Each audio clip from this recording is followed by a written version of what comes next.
Já se perguntou por que duas das maiores tradições espirituais do mundo, aparentemente tão distantes, desenvolveram sistemas de controle comportamental quase idênticos? Uma promete a salvação eterna através do perdão, a outra, a libertação pela harmonia universal. Mas ambas utilizam a mesma ferramenta psicológica fundamental. E Spinoza, o filósofo holandês, descobriu qual é essa ferramenta. Hoje você vai descobrir por que a culpa ancestral cristã e as consequências kármicas do hinduísmo e budismo são, na verdade, duas faces da mesma moeda. Uma moeda que não foi criada para sua salvação espiritual, foi criada para algo muito mais terreno e muito mais eficaz. Mas antes preciso contar a história de um homem expulso da sinagoga aos 24 anos por ousar questionar o inquestionável. Um homem que se atreveu a investigar o livre-arbítrio, o destino e como os sistemas religiosos realmente funcionam. Baruch Spinoza, nascido em Amsterdã em 1632, em uma comunidade judaica que havia fugido da Inquisição, sua família conhecia bem o poder destrutivo do fanatismo religioso. E talvez por isso, Spinoza desenvolveu uma capacidade ímpar de analisar os sistemas de crenças com frieza e razão.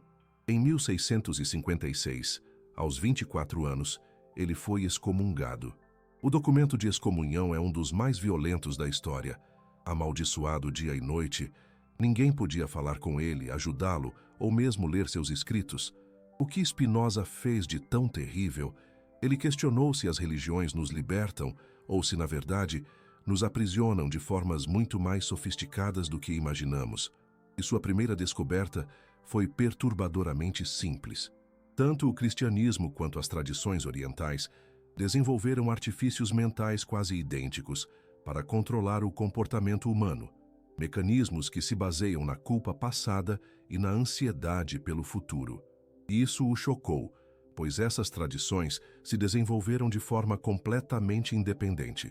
O cristianismo no Mediterrâneo, o hinduísmo e budismo na Índia, milhares de quilômetros de distância, séculos de diferença, culturas totalmente distintas, e ainda assim chegaram às mesmas estratégias de controle psicológico. Isso sugeria que esses mecanismos não eram acidentais, não eram produtos naturais da evolução espiritual, eram ferramentas deliberadamente desenvolvidas para produzir efeitos específicos na psique individual e na organização social. Comecemos pela culpa ancestral. Segundo a doutrina cristã, todos nascemos corrompidos pela desobediência de Adão e Eva. Antes mesmo de cometer qualquer ato, já somos culpados. Carregamos uma mancha que não criamos, mas pela qual somos responsáveis. Agora observe as consequências kármicas. Segundo o hinduísmo e o budismo, todos carregamos as consequências de ações passadas, muitas das quais nem lembramos, pois foram cometidas em vidas anteriores. Antes mesmo de agirmos nesta vida, já carregamos uma dívida cósmica que explica nosso sofrimento atual. Percebe a estrutura idêntica?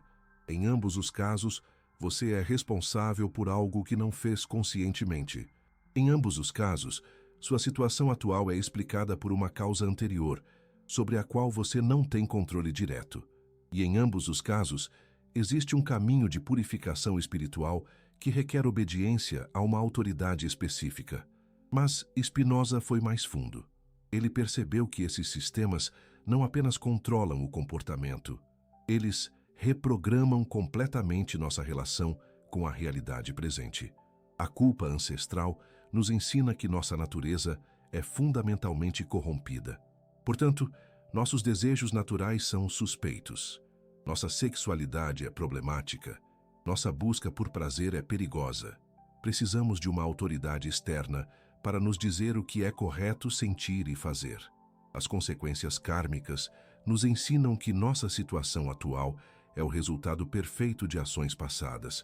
Portanto, se somos pobres, merecemos ser pobres. Se somos doentes, merecemos estar doentes. Se somos oprimidos, merecemos ser oprimidos. E nossa única saída é aceitar essa justiça cósmica e trabalhar para uma redenção futura. Veja como ambos os sistemas desarmam completamente qualquer revolta contra as condições presentes. O cristianismo diz que sua raiva é pecado. O karma diz que sua situação é justa. Em ambos os casos, a mudança radical do presente é desencorajada. Spinoza chamou isso de controle social disfarçado. E ele tinha uma explicação muito precisa de por que esses sistemas são tão eficazes. Primeiro, eles criam uma oscilação emocional constante. Você oscila entre a esperança de libertação e o medo da punição, entre a possibilidade de purificação e o terror da condenação eterna. Essa oscilação impede que você examine racionalmente o sistema que te mantém preso. Spinoza percebeu que essa oscilação emocional é cuidadosamente calibrada. Se o medo fosse constante, você entraria em desespero e abandonaria o sistema. Se a esperança fosse constante, você perderia a urgência e relaxaria na disciplina. Mas a alternância entre esperança e medo cria um estado psicológico de dependência permanente. Você nunca está seguro o suficiente para relaxar, nem desesperado o suficiente para desistir. Está sempre no limiar entre a salvação e a perdição. E nesse limiar, você se torna psicologicamente dependente das autoridades que prometem guiá-lo para o lado correto. Essa é, segundo Spinoza, a genialidade perversa desses sistemas. Eles não apenas controlam seu comportamento, eles controlam sua própria capacidade de avaliar se o sistema é benéfico ou destrutivo. Segundo, eles transformam seus problemas reais em questões espirituais. Se você é explorado no trabalho, o problema não é econômico, é espiritual. Se você sofre discriminação, o problema não é social, é cósmico. Isso desvia sua energia de soluções práticas para soluções imaginárias. Terceiro, eles criam dependência emocional de figuras de autoridade. Guardiões espirituais, líderes religiosos, tornam-se indispensáveis para sua salvação. Você não pode confiar em sua própria razão ou experiência. Precisa de intermediários especializados. Mas aqui está o que mais perturbou a comunidade religiosa da época. Spinoza demonstrou que tanto a culpa ancestral quanto as consequências kármicas violam um princípio lógico fundamental. Você não pode ser responsável por algo sobre o qual não tem controle. Se Adão e Eva pecaram, por que você é culpado? Se alguém em uma vida passada cometeu erros, por que você deve pagar? E se você não tem memória nem controle sobre essas ações anteriores, como pode ser responsável por elas? Spinoza percebeu que esses sistemas criam culpa artificial para vender redenção artificial e funcionam porque exploram nossa necessidade psicológica de encontrar significado no sofrimento. Os seres humanos têm uma estranha dificuldade em aceitar a simplicidade do sofrimento. Às vezes, a injustiça é apenas injustiça. O acaso, apenas acaso. Preferimos narrativas que transformam nossa dor em parte de um plano maior, mesmo que isso signifique assumir a culpa por coisas que não fizemos. Uma espécie de autoflagelação coletiva, se preferirmos. Mas Spinoza, esse pensador holandês, tão influente quanto os nossos Gilberto Frey ou mesmo Machado de Assis em suas áreas, ofereceu uma alternativa radical. Em vez da culpa passada e da ansiedade pelo futuro, ele propunha a compreensão presente. Em vez de explicar nossos problemas através de pecados ancestrais ou dívidas cósmicas, ele sugeria analisá-los a partir das causas reais que operam agora. Se você é infeliz no casamento, a causa não é um mau karma. São padrões de comportamento que podem ser identificados e modificados. Se você enfrenta dificuldades financeiras, a causa não é uma punição divina. São circunstâncias econômicas específicas que podem ser compreendidas e potencialmente transformadas.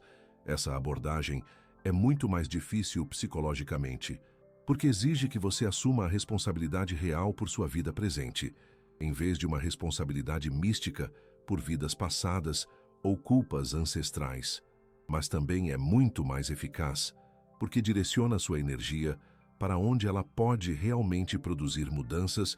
Spinoza chamava isso de conhecimento adequado, e ele acreditava que esse conhecimento, em si mesmo, é libertador. Não porque prometa recompensas futuras, mas porque aumenta seu poder de ação no presente. Mas aqui é onde as coisas ficam realmente interessantes. Spinoza percebeu que a culpa ancestral e o karma não são apenas sistemas de controle individual, são sistemas de controle social e servem para manter estruturas de poder muito específicas. Essa descoberta foi revolucionária, porque mostrou que o que parecia ser espiritualidade pura era, na verdade, engenharia social sofisticada.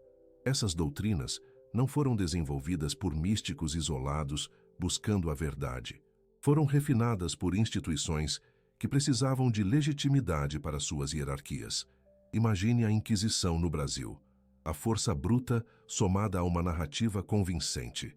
Spinoza documentou exatamente como esse processo funcionava. Primeiro, uma elite estabelecia controle através da força ou de circunstâncias favoráveis. Depois, desenvolvia narrativas que transformavam esse controle em uma necessidade cósmica. Finalmente, criava instituições especializadas para ensinar e reforçar essas narrativas. O resultado era um sistema de dominação que se apresentava como um sistema de libertação.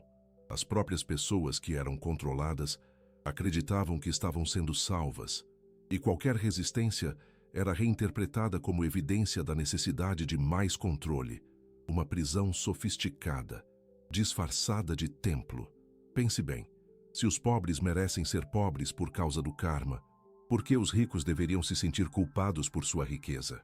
Se os oprimidos estão pagando por pecados passados, por que os opressores deveriam questionar sua posição? Esses sistemas não apenas consolam as vítimas, eles tranquilizam os beneficiários da injustiça. A culpa ancestral funciona de forma similar. Se todos são igualmente pecadores por natureza, então não existe diferença moral real entre explorador e explorado. Todos precisam da mesma purificação espiritual. Todos devem a mesma obediência. As diferenças de poder tornam-se irrelevantes diante da igualdade no pecado. Spinoza viu que esses sistemas criam o que ele chamava de igualdade na culpa, para mascarar a desigualdade no poder. E essa função social explica por que são tão defendidos pelas instituições dominantes. Durante séculos, a Igreja Católica usou a culpa ancestral para justificar por que alguns nasciam ricos e outros pobres.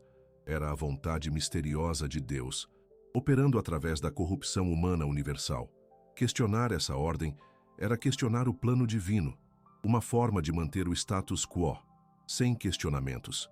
Essa justificação funcionava perfeitamente, porque tornava a desigualdade social em uma necessidade espiritual. Os pobres precisavam de sua pobreza para aprender humildade, os ricos, de sua riqueza, para aprender responsabilidade. Ambos serviam a propósitos divinos através de suas posições, mesmo que essas posições fossem resultado de nascimento, não de mérito. E o mais elegante era que o sistema se protegia contra a reforma social.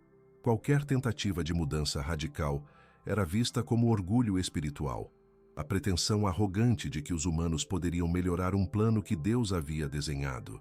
Spinoza viu que essa era uma das funções sociais mais importantes da culpa ancestral: transformar a revolução em pecado e a obediência em virtude. Uma inversão de valores, bastante eficaz. Da mesma forma, o sistema de castas na Índia foi justificado através do karma. Os brahmanes nasciam no topo não por privilégio social, mas por mérito espiritual acumulado. Os Dalits sofriam na base não por opressão sistemática, mas por débitos cósmicos próprios. O sistema era justo porque era cósmico, uma justificativa divina para uma injustiça social. Spinoza percebeu que tanto a culpa ancestral quanto o karma transformam problemas políticos em problemas teológicos. E problemas teológicos são muito mais difíceis de resolver do que problemas políticos, porque envolvem forças que estão além do alcance da ação humana. Mas existia algo ainda mais profundo nessa análise. Spinoza descobriu que esses sistemas não apenas controlam nosso comportamento presente, eles controlam nossa capacidade de imaginar futuros diferentes. Se você acredita na culpa ancestral, então a natureza humana é fundamentalmente corrompida. Projetos de transformação social radical são ingênuos porque ignoram essa corrupção essencial. O máximo que podemos esperar é administrar nossos vícios através da disciplina religiosa, uma visão pessimista e limitadora. Se você acredita no karma, então as hierarquias sociais refletem méritos e deméritos espirituais acumulados ao longo de milhares de anos. Mudanças sociais radicais são impossíveis, porque as diferenças de posição são resultado de diferenças de evolução espiritual que levam vidas para se resolver. Um ciclo aparentemente infinito. Em ambos os casos, o mundo presente é fixado por forças que transcendem a ação humana. E essa fixação do presente é, segundo Spinoza, a função política mais importante desses sistemas. Mas então chegamos ao ponto que fez Spinoza ser considerado o pensador mais perigoso de sua época. Ele perguntou: e se tanto a culpa ancestral quanto o karma forem literalmente falsos? E se forem apenas histórias inventadas para produzir efeitos psicológicos específicos? Spinoza argumentou que não existe evidência empírica para nenhum dos dois sistemas. Ninguém consegue demonstrar que bebês carregam culpa por ações de Adão e Eva. Ninguém consegue provar que nossa situação atual resulta de ações em vidas anteriores que não podemos lembrar nem verificar.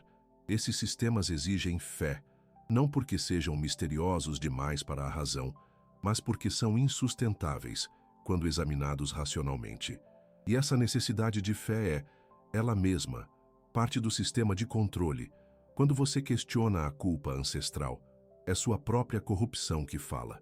Quando você duvida do karma, é sua ignorância espiritual que se manifesta. O sistema se protege, tornando qualquer crítica evidência da necessidade do próprio sistema. Um ciclo vicioso de controle. Spinoza chamava isso de profecia autorrealizável. O sistema cria as próprias condições que parecem confirmá-lo. Se você aceita que carrega a culpa ancestral, então sua tendência a questionar o sistema confirma essa culpa. Se você aceita que tem uma dívida cósmica, então sua resistência ao sofrimento confirma sua ignorância espiritual. Mas aqui está a descoberta mais perturbadora de Spinoza. Ele percebeu que você pode produzir todos os efeitos positivos desses sistemas sem aceitar suas premissas falsas. Você pode desenvolver disciplina moral sem acreditar que nasceu corrompido. Você pode aceitar responsabilidade por suas ações sem acreditar que carrega débitos de vidas passadas. Você pode buscar crescimento espiritual sem aceitar culpa artificial ou medo cósmico. Na verdade, Spinoza argumentava que você pode fazer tudo isso de forma mais eficaz quando abandona as premissas falsas, porque sua energia não é desperdiçada em problemas imaginários, mas concentrada em desafios reais. Ele desenvolveu o que chamava de ética geométrica, um sistema de desenvolvimento pessoal baseado em compreensão racional das causas reais, não em submissão emocional a autoridades imaginárias. Nessa ética, você não é responsável por pecados que não cometeu, nem por consequências kármicas que não pode verificar, mas é totalmente responsável por suas ações presentes e suas consequências futuras.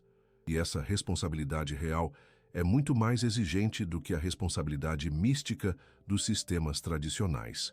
Porque quando você aceita que é totalmente responsável por suas escolhas presentes, não pode mais culpar nossos primeiros pais por seus problemas, nem esperar que o karma resolva suas injustiças. Você precisa agir, você precisa pensar, você precisa escolher baseado em compreensão real, não em esperanças imaginárias. E aqui chegamos ao plot twist, que mudou completamente a filosofia ocidental. Spinoza descobriu que tanto o cristianismo quanto as tradições orientais haviam se desviado radicalmente de suas origens, precisamente para criar esses sistemas de controle. Essa descoberta foi devastadora para as autoridades religiosas da época, porque mostrava que elas não estavam preservando ensinamentos sagrados, estavam corrompendo-os. Não eram guardiãs da verdade espiritual, eram arquitetas de engenharia social. Spinoza não chegou a essa conclusão através de especulação filosófica. Ele estudou os textos originais, analisou o desenvolvimento histórico das doutrinas, comparou os ensinamentos atribuídos aos fundadores com as práticas desenvolvidas posteriormente. E o que ele encontrou foi um padrão consistente de deturpação, mensagens de libertação transformadas em sistemas de controle.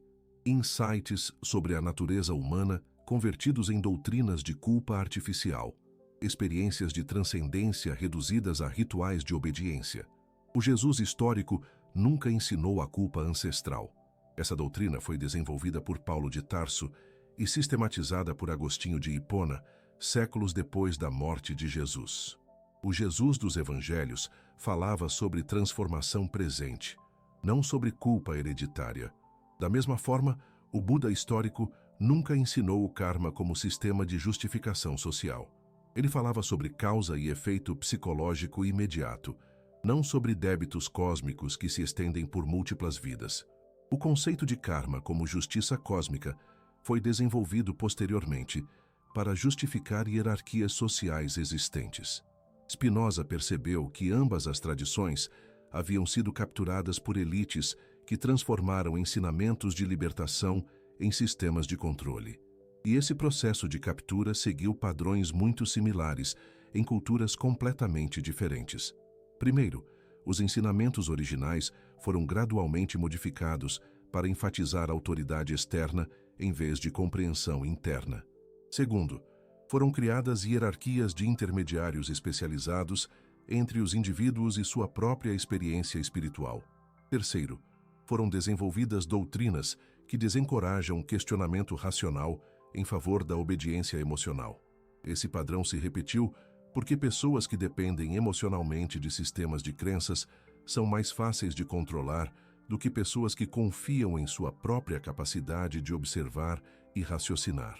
Spinoza descobriu que você pode recuperar os aspectos libertadores das tradições espirituais, abandonando exatamente os aspectos que foram criados para controle. Você pode praticar o amor e a compaixão que Jesus ensinou sem aceitar a culpa hereditária que Paulo inventou. Pode desenvolver a consciência e a sabedoria que o Buda ensinou sem aceitar o destino cósmico criado posteriormente. Esses ensinamentos originais funcionam melhor quando separados dos sistemas de controle, porque amor verdadeiro não precisa de ameaça de condenação eterna. Sabedoria verdadeira não precisa de medo de punição cósmica. Spinoza chamava isso de religião natural, uma espiritualidade baseada em compreensão racional da natureza, incluindo a natureza humana, em vez de submissão emocional a autoridades imaginárias. Mas então chegamos à conclusão que fez Spinoza ser considerado o ateu mais perigoso da história, mesmo nunca tendo negado a existência de Deus. Ele simplesmente redefiniu Deus de forma que tornasse impossível usar o conceito divino para justificar controle humano. Para Spinoza, Deus não é uma pessoa que julga e pune. Deus é a própria natureza, operando através de leis racionais que podemos compreender. Não existe separação entre natural e divino, entre sagrado e profano, entre espiritual e material. Isso significa que não precisamos de intermediários para acessar o divino. Podemos estudar a natureza diretamente. Podemos compreender as leis que governam nossa própria psicologia. Podemos desenvolver sabedoria através de observação e reflexão, não através de submissão a autoridades. E isso explica por que tanto a culpa ancestral quanto as consequências kármicas são desnecessárias. Se Deus é a natureza, então a natureza humana não é corrompida. É parte da perfeição divina, operando através de leis específicas. Se o divino está presente em cada momento, então não precisamos de sistemas complexos de purificação espiritual futura. Podemos nos conectar com o sagrado agora. Essa perspectiva elimina completamente a necessidade de culpa artificial e medo cósmico, mas também elimina a necessidade de líderes religiosos que lucram com essa culpa e esse medo. Por isso, Spinoza foi considerado tão perigoso. Ele não atacou apenas doutrinas específicas, ele atacou toda a estrutura de poder que depende dessas doutrinas. Mas a análise de Spinoza vai ainda mais a fundo. Ele percebeu que a culpa ancestral e as consequências kármicas não são apenas sistemas de controle religioso. São protótipos de todos os sistemas de controle psicológico que operam na sociedade moderna. Pense no sistema econômico atual. Se você é pobre, a culpa é sua. Você não se esforçou o suficiente, não estudou o suficiente, não trabalhou duro o suficiente. Sua situação presente é resultado de suas escolhas passadas. E sua única salvação é aceitar as regras do jogo e trabalhar pela purificação espiritual futura, através do sucesso material. Spinoza teria reconhecido instantaneamente essa estrutura, a mesma culpa artificial, a mesma promessa de libertação espiritual futura, o mesmo desencorajamento do questionamento do sistema presente. A única diferença é que, em vez de líderes religiosos, temos especialistas em economia. Em vez de textos sagrados, temos teorias de mercado. Mas a função psicológica é idêntica.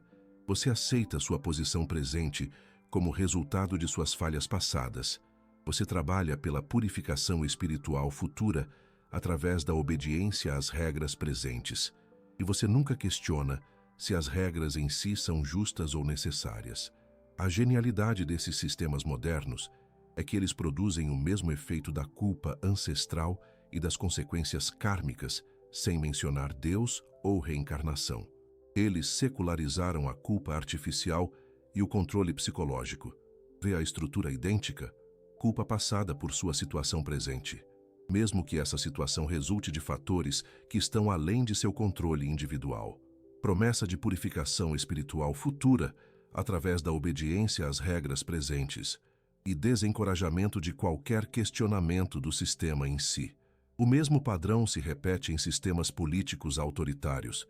Se você sofre sob opressão, é porque não é suficientemente patriota, ou não tem consciência de classe adequada, ou não entende as necessidades de segurança nacional.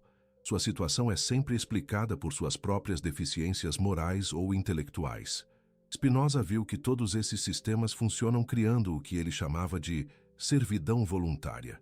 Você aceita sua própria opressão, porque acredita que merece ser oprimido, seja por pecados passados, dívida cósmica ou falhas pessoais. E a saída não é encontrar um sistema melhor de culpa e redenção. A saída é abandonar completamente a estrutura de culpa passada e salvação futura, em favor de compreensão presente e ação responsável. Isso significa parar de perguntar por que mereço isso e começar a perguntar quais são as causas reais dessa situação e como posso modificá-las. Significa parar de esperar redenção futura e começar a criar mudanças presentes, baseadas em compreensão real das forças que estão operando agora. Spinoza acreditava que essa mudança de perspectiva é literalmente libertadora, não porque promete liberdade futura, mas porque aumenta sua capacidade real de ação no presente. Quando você para de desperdiçar energia psicológica em culpa artificial, pode concentrar essa energia em desafios reais. Quando você para de esperar salvação externa, pode desenvolver recursos internos. Quando você para de aceitar explicações mágicas, pode compreender causas reais. E esse processo de compreensão é, ele mesmo, uma forma de conexão espiritual, porque compreender como a natureza funciona, incluindo sua própria natureza psicológica, é participar conscientemente da inteligência que organiza todo o universo. Spinoza chamava isso de amor intellectualis Dei, amor intelectual a Deus, um amor que não exige fé cega, mas cresce através da compreensão. Um amor que não precisa de medo para se sustentar, mas se alimenta da própria alegria de compreender. Essa era uma forma radicalmente nova de espiritualidade, uma espiritualidade que não negava o intelecto, mas o celebrava, que não via a razão como inimiga da transcendência, mas como seu caminho mais direto, que não opunha ciência e sagrado, mas os via como expressões da mesma inteligência fundamental. E aqui está o que mais perturbava seus críticos. Spinoza demonstrou que essa forma de espiritualidade racional não apenas era possível, era mais eficaz para o desenvolvimento humano do que as alternativas baseadas em fé e medo. Pessoas que desenvolviam compreensão real de si mesmas e do mundo tornavam-se mais éticas, não menos, mais compassivas, não mais frias, mais conectadas com o transcendente, não mais materialistas, e tudo isso sem precisar aceitar nenhuma crença que violasse sua integridade intelectual. Que aqui está a descoberta final que mudou tudo. Spinoza percebeu que você não precisa escolher entre razão e espiritualidade, entre ciência e transcendência, entre análise crítica e experiência sagrada. Você só precisa escolher entre sistemas que aumentam sua compreensão e sua capacidade de ação, e sistemas que diminuem sua compreensão para aumentar sua dependência. A culpa ancestral diminui sua compreensão de sua própria natureza para aumentar sua dependência de instituições religiosas. As consequências kármicas diminuem sua compreensão das causas reais de sua situação para aumentar sua submissão ao destino cósmico. Mas existem formas de espiritualidade que aumentam sua compreensão de si mesmo e do mundo. Existem formas de transcendência que fortalecem sua capacidade de ação em vez de enfraquecê-la. E essas formas não precisam de culpa artificial, nem de medo cósmico para funcionar. Elas funcionam através da própria alegria de compreender, crescer e participar conscientemente da inteligência criativa que anima todo o universo. Quando Spinoza morreu em 1677, aos 44 anos, seus livros foram proibidos em toda a Europa. Sua filosofia foi considerada mais perigosa do que qualquer arma militar. E talvez fosse mesmo, porque Spinoza havia demonstrado que você não precisa de sistemas de controle psicológico para viver uma vida ética e significativa. Você não precisa de culpa artificial para ter consciência moral. Você não precisa de medo cósmico para buscar crescimento espiritual. Tudo o que você precisa é da coragem de confiar em sua própria capacidade de observar, compreender e escolher baseado em conhecimento real, em vez de esperanças e medos imaginários. E essa coragem, segundo Spinoza, é a única liberdade verdadeira. Uma liberdade que não precisa ser prometida por sistemas externos, porque você a conquista através de seu próprio desenvolvimento interno. Uma liberdade que não pode ser concedida nem negada por autoridades, porque resulta de sua própria compreensão crescente de como as coisas realmente funcionam. Uma liberdade que é, ao mesmo tempo, completamente natural e completamente sagrada, porque é a própria inteligência do universo se manifestando através de sua capacidade humana única de compreender conscientemente as leis que governam tanto sua psicologia individual quanto a realidade cósmica. A culpa ancestral e as consequências kármicas foram sistemas revolucionários em suas épocas, mas sistemas que foram libertadores no passado podem se tornar opressivos no presente se não evoluem junto com nossa capacidade de compreender. Spinoza nos mostrou que podemos manter tudo o que eles têm de valor: a busca por significado, a responsabilidade ética, a conexão com o transcendente, sem manter o que eles têm de destrutivo, a culpa artificial, o medo cósmico e a dependência de autoridades externas. Talvez seja isso o que mais precisamos agora. Não novos sistemas de culpa e redenção, mas coragem para confiar em nossa própria inteligência. Não novas autoridades para nos salvar, mas a habilidade de desenvolver nossa própria sabedoria. Porque a verdadeira liberdade, como Spinoza descobriu, não é algo que você recebe, é algo que você se torna, através da compreensão, através da escolha consciente, através da alegria de participar inteligentemente no processo criativo que está sempre criando o universo, incluindo você mesmo. E essa participação consciente é, talvez, a única forma de transcendência que não precisa diminuir sua humanidade para aumentar sua espiritualidade. A única forma de salvação que não exige que você se considere perdido. A única forma de purificação espiritual que começa com o reconhecimento de que você já é, neste exato momento, uma expressão perfeita da inteligência criativa que anima todo o cosmos. Mas aqui está a ironia final que Spinoza teria apreciado. Hoje, tanto a culpa ancestral quanto as consequências kármicas estão sendo abandonadas. Não por filósofos, mas pelas próprias pessoas que perceberam que esses sistemas não as ajudam a lidar com os desafios reais da vida moderna. Jovens criados na tradição cristã questionam por que deveriam se sentir culpados por escolhas que Adão e Eva supostamente fizeram. Pessoas expostas à dívida cósmica perguntam por que deveriam aceitar injustiças presentes por causa de ações em vidas passadas que não conseguem lembrar nem verificar. Afinal, como podemos mensurar uma dívida de vidas passadas sem provas palpáveis? Que justiça é essa? E quando elas abandonam esses sistemas, algo interessante acontece. Elas não se tornam menos éticas, tornam-se mais responsáveis. Não se tornam menos espirituais. Desenvolvem formas mais autênticas de conexão com o transcendente. Não se tornam mais egoístas. Tornam-se mais compassivas, porque sua compaixão não está baseada em medo, mas em compreensão genuína. Uma compaixão que nasce da empatia e não do dever. Isso confirma o que Spinoza sempre suspeitou. Os seres humanos não precisam de culpa artificial para serem bons, não precisam de medo cósmico para serem éticos, não precisam de autoridades externas para desenvolver sabedoria. Será que a nossa busca por uma moralidade imposta é, na verdade, uma forma de nos alienarmos da nossa própria capacidade de discernir o bem e o mal?